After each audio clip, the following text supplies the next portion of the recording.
Thank you. Yeah.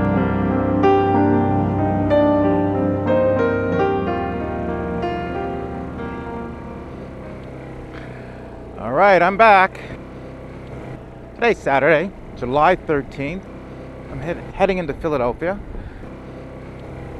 It's actually for a really good occasion. A former student of mine has a short film that he is premiering at the Kimmel Center in Philadelphia, which is one of the city's premier performing arts centers. How he scored getting his film screened here, I do not know. I'm going to ask him. But yeah, it's a pretty cool occasion, so I'm going to go in and check it out. It's going to be his film and some live music performances. And a few other things. Should be a really fun occasion. It's a beautiful day, Saturday. A little hot, but you know, it's summer, to be expected. So yeah, there's also another reason why I'm doing my motovlog here. I have been nominated to participate in the 3R Challenge. That is kind of like a nice community thread between many different motovloggers. In this case here, I was nominated by Anthony Roberson, also known as R-Rated, who's got a really amazing motovlog of his own. Anthony, unfortunately, got his bike rear-ended just recently. He's fine, really no major injuries or anything. I think nothing that, you know, ibuprofen or Tylenol really can't curb some of the aches and pains. He's waiting to see what's going to happen with his bike, whether it's, you know, totaled or whether it can be repaired. So yeah, Anthony, we're with you, buddy. Really hoping you're back on the road again and that speedy recovery and everything. Thank you for nominating me. So yeah, the 3 R's. What is that? Well, 3 reasons why I got my bike. And so my bike, my scooter here is a Kymco Downtown 300i. It's also known as a maxi-scooter. It's my second scooter. And so how I got this is related to my first scooter. I came to scooter riding, two-wheel riding, kind of late in life. It's my mid-40s. And no prior riding experience at all. I just like scooters. I just really love the way they look. And at the time I was teaching at many different places, and I needed to get around town. And you know, I didn't really want to get a motorcycle. Not that I have anything against motorcycles, but you know, I just needed something that was more practical. I really like the way scooters are designed. I love the fact that they have lots of storage and ease of use. Having no prior experience riding motorcycles, I thought, okay, you know, a scooter would be good. I don't really have to learn how to shift gears or anything. So anyway, you know, it took a while. I had to take the basic riding course twice. You know, the first time I did it, I obviously failed big time, but that was my first time ever on a motorcycle. That weekend that I took it, and not knowing anything about riding or gear shifting or anything, yeah, it's probably expected, and I should not really have passed unless I was just a remarkable rider to begin with. So years passed, and then I just got the bug again, and I wanted to try it once more, and read a couple books on motorcycle safety and riding, and was able to rent a scooter and practice with that. Took the class again. I passed. Scored actually top of my class. I had the highest score, almost a perfect score, almost, and but still good enough to pass.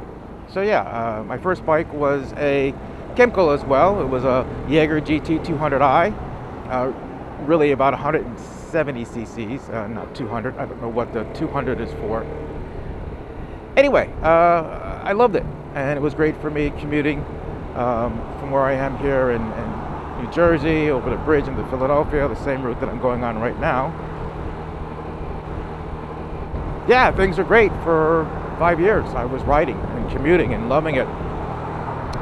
And then one day was riding in my town, going out to get something to eat for my wife, and on my way back, kid in his dad's car, when I say kid, 18-year-old kid, pulled a left-hand turn in front of me, and I managed to turn out of the way. I didn't hit him, but my scooter slid, I guess. I really don't remember, because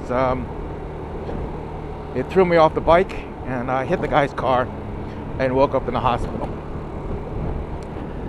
Broken ribs, bruised cartilage in my neck, top front tooth broke, went through my lip, road burns on my arms and legs. It could have been a lot worse. I was wearing my full face helmet, but I wasn't wearing my riding jacket, and it was just because it was hot that day, and where I was going was only about a mile away. And for a lot of people, that would have been it. They'd be like, okay, I was riding, but this is really dangerous. I'm not going to do this anymore. And I kind of felt the opposite. I felt like, hey, my skills kind of saved me. Yes, I was thrown off the bike, but I didn't hit the guy's car. I was able to, manually turn out of the way. And I really felt my skills were there, but I wanted to get better. So I went to try and get the same bike again, but Kimco had discontinued that line. And the next one up was the Grand Vista, which was about 250 cc, and they had discontinued that. The dealership where I got my first bike really had only one bike, a maxi-scooter, and it was this one, the Kimco Downtown, which is really one of the top-of-the-line maxi-scooter bikes. Heard great things about it. And I was a little hesitant at first because, it didn't have the flat running boards. I love the flat running boards, the classic look of a scooter. And it was bigger, it wasn't as nimble looking. But I didn't really have a lot of choices. I didn't really want to get something used. I wanted to get something new. I wanted to have that warranty. I wanted, assurance that, everything was running well, because I'm not a very good mechanic. And I got it. And once I started riding it and found that this was really easy to ride, this was fun. And it was faster and more powerful, and that just opened up the doors for me. So, yeah, reason one, I wanted a bike. I wanted to continue riding. And once this door was open, that opened up some other realizations. I can motovlog and document what I'm doing. And so one of the first things I did was drive to Canada and motovlog that. But the space was bigger. The insurance was pretty good. Hey, how's it going?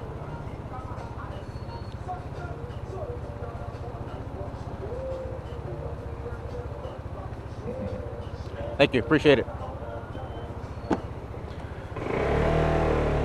All right, what's going on here? Traffic jam. Got to use some scooter power and squeeze through.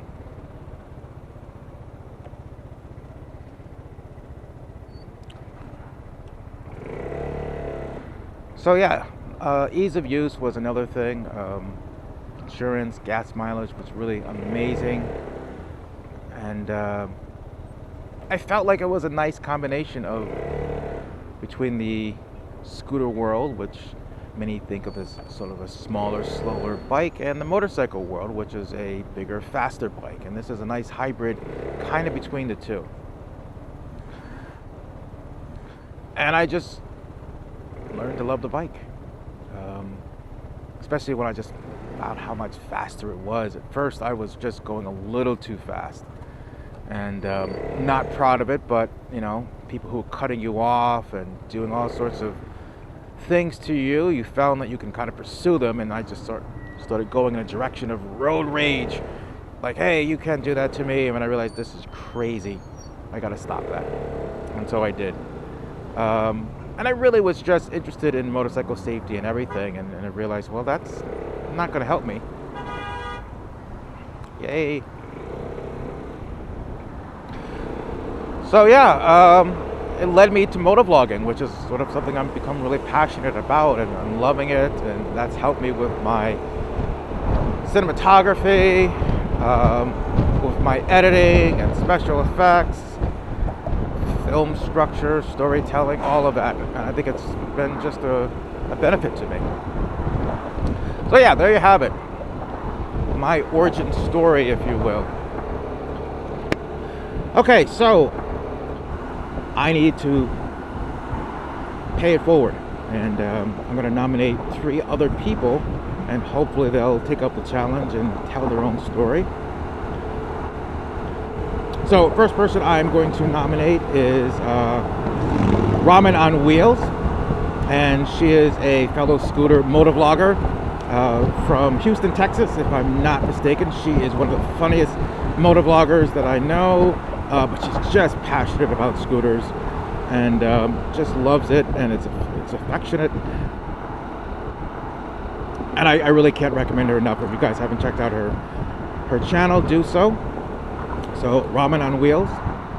The second one I want to nominate is MSG Motovlog, which stands for maxi-scooter guy, and he actually rides both a motorcycle and a scooter. And he's from Montreal, Canada, and likewise equally passionate. He's a mechanic, so he has a lot of how-to videos, which are just really informative and educational, but also, you know, on a philosophical level, he has a lot of really interesting things to say, comments and observations about so many things of life and riding in general. So again, I really highly recommend him. If you guys haven't checked out his channel, do so. MSG Motovlog, or maxi-scooter guy. Okay, so the last one I'm going to nominate is Landshark 503. He is a motorcycle rider from the West Coast, and like me, he has a very strong interest in 360-degree cameras and using that in his motovlogs. And really interesting stuff, and so I'm trying to like hit all the directions. I'm in East Coast, so I wanted to go south and north and west, so hopefully that kind of covers that in terms of promoting all these different channels. So there you have it. Hopefully this satisfies the requirements for the 3R challenge. I think maybe I have kind of blurred all my R's together, but regardless, there's my story. And hopefully people that I nominated will be interested and will satisfy the challenge by posting their own motovlog and then pay it forward to. Yeah, so that's it. Like to hear any comments. Likes, subscriptions are always welcome. Once again, I want to remind any of my viewers that I still have that sort of contest up where the person who is my 300th subscriber will get a Scooterwolf t-shirt and maybe some other things. I have to see what I can kind of create or come up with, but definitely the t-shirt. And I'm up to about 265 subscribers, so getting there, like 35 left. I don't think I'm gonna meet the August deadline, but regardless, when I get to 300, that's the person who's gonna win. All right, guys, thanks a lot. That's it. See ya.